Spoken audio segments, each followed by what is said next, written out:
stepping into a game like this where you guys were comfortable and then made that push to get to 7? Maybe what happened when you feel like between having a 23-point lead and then getting down to 7? Yeah, I think our defense slipped a little bit. Obviously, offensive rebounds, second chance points, and we weren't shifting for each other anymore. But we figured it out. It's a long game. Watching just playoffs historically, you've watched teams go on runs and they get cut down plenty of times. So, we just have to stay locked in, all the way through 48 minutes. And I think the recovery time from when a team goes on the run to where we can get it back to how we're playing is important. Last thing I was just seeing, Chris, I know you've seen it, we've all seen it, but what's it like to see it again? That man's a true competitor, a true winner, and he wants it that bad. So you can see it in his demeanor, you can see it in his walk. So it shouldn't surprise anybody. He's built for these moments. Both you mentioned shifting for each other. Was that the key to the first half defensive success for you? Yeah, I think so.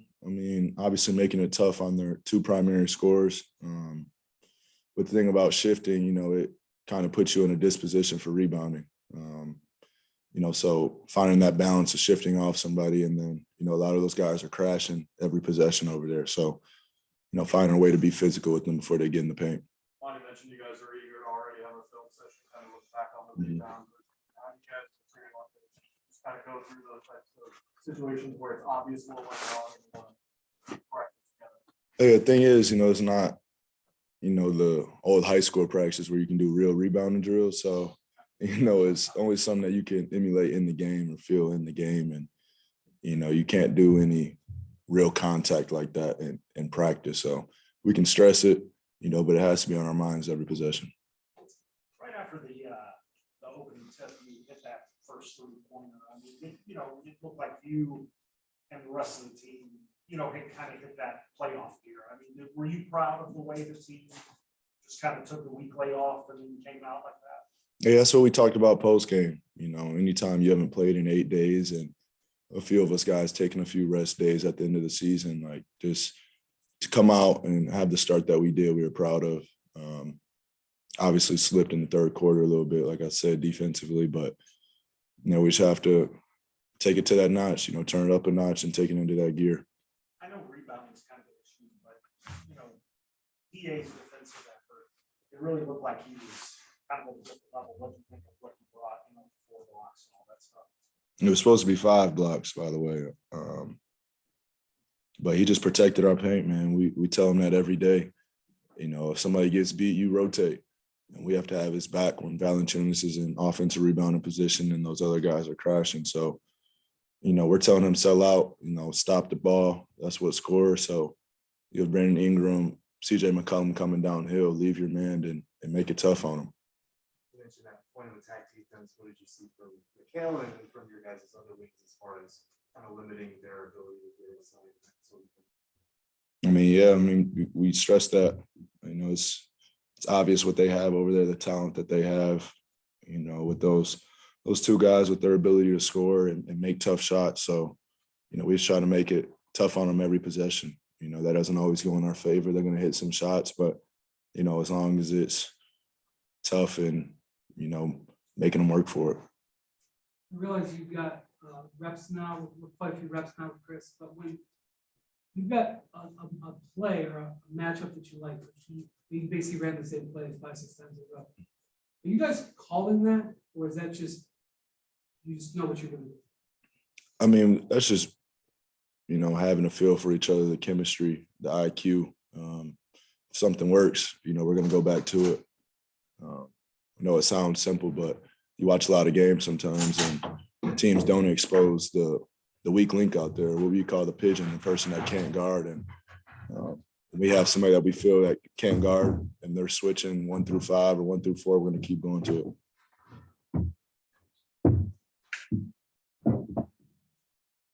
Hey, Chris, we were talking about early in the fourth quarter, we had the 17 points early on. What was it about the game?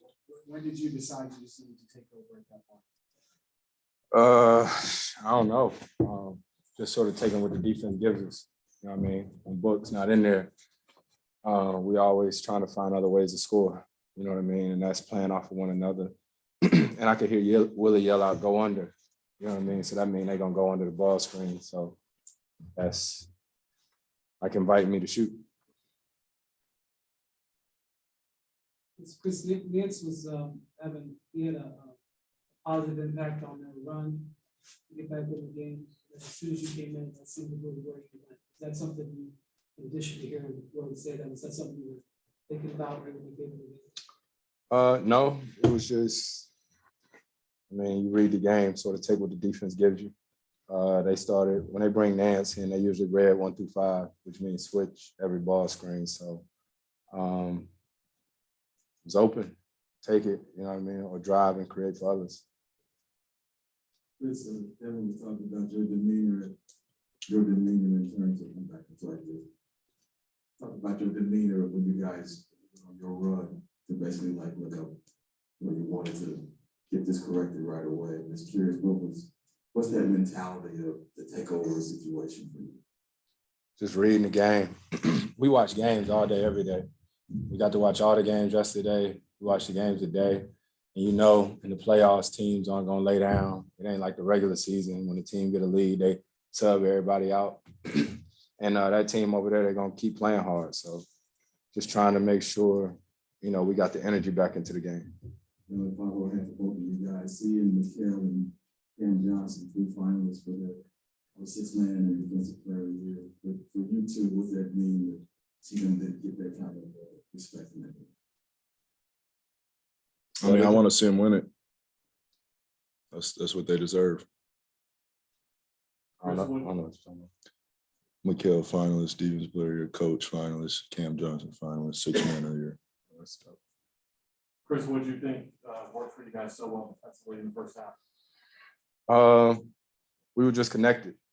We were connected. We was just making it tough on CJ. Same thing with BI, you know, and closing out to their shooters. Yeah, we was just on the string. I think a lot of times people think about our offense and how we move the ball and stuff, but our defense is really what we sort of hang our hats on. Chris, when you hear Willie, you know, go under, do you smile to yourself at all after you hit a couple? Do you give him a look? Good question. I know Willie. Willie, my man. You got to think about it. That was my teammate a few times or whatnot. So we didn't play together and played against him. He was our coach last year or whatnot. So I sort of got an idea what coverages will come, but it's all in the game. It's all love, always. Because there's one thing to read the defenses and take the shots. When you went into a rhythm there where you were hitting 3-pointers, a layup, you dished off to McGee, you had a couple of free throws, and all of a sudden it's 17 points in a row. What's it like when you get in that rhythm where everything you take, you know you're going to hit? I didn't know it was 17 points in a row. For me, I'm just saying we need to increase the lead. And so for me, it's just continue to play. And it's crazy. I watch games a lot, and sometimes when people get hot like that, they just take a crazy shot and what they call a heat check. That's got to be the dumbest thing I ever heard of. Like, you should just, he gonna take a crazy one. But for me, I just figured keep taking good shots. Why take a bad one and then not be hot no more? But that's why I'm not a scorer, I guess. I don't know. All good shots. I don't think there's one crazy one about it. Exactly. That's what I'm saying. Pulled up from half court. You just answered the other guys being finalists for the postseason awards, but you were not named as a finalist for the MVP. Do you have any thoughts you want to share on that? No, not really. You know, our main focus is playoff time, man. You know, I want those guys to obviously get the rewards because we celebrate everything as a team, but it's go time, man. We have our eyes on the prize. Fellas, all season long struggles against discipline, with rebounding, struggle again tonight. How concerned are you with that? What do you think you can do correctly? I know that's not necessarily your job, but No, it is our job.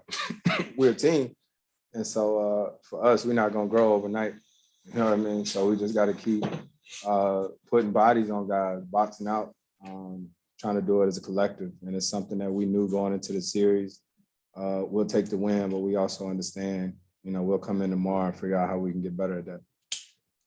So you both shooting well and getting shooting well, and Mikhail shooting fairly well, and came off the bench, doing his job shooting well. But then Jay's having an off night. So what are the things that you discuss with him to help him keep his confidence up and contribute in other ways?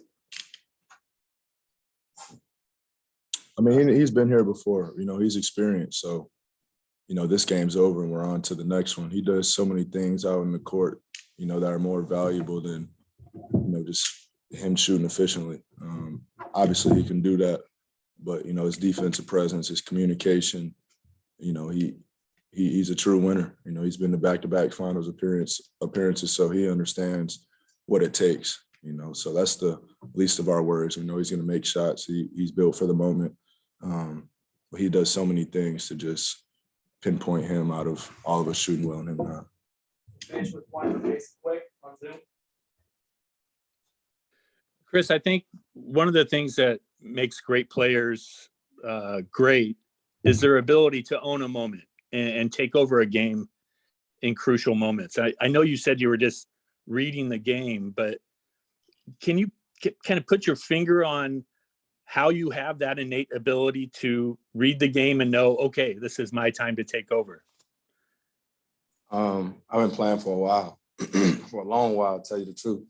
And I don't know, I think just naturally you read, like if Book got it going, if Cam got it going, if DA got it going or whatnot, it's whatever. So over the course of the game, you just try to keep that energy there. And if that means I got to score, then so be it. And Book and them guys stay on me. They talk to me all the time.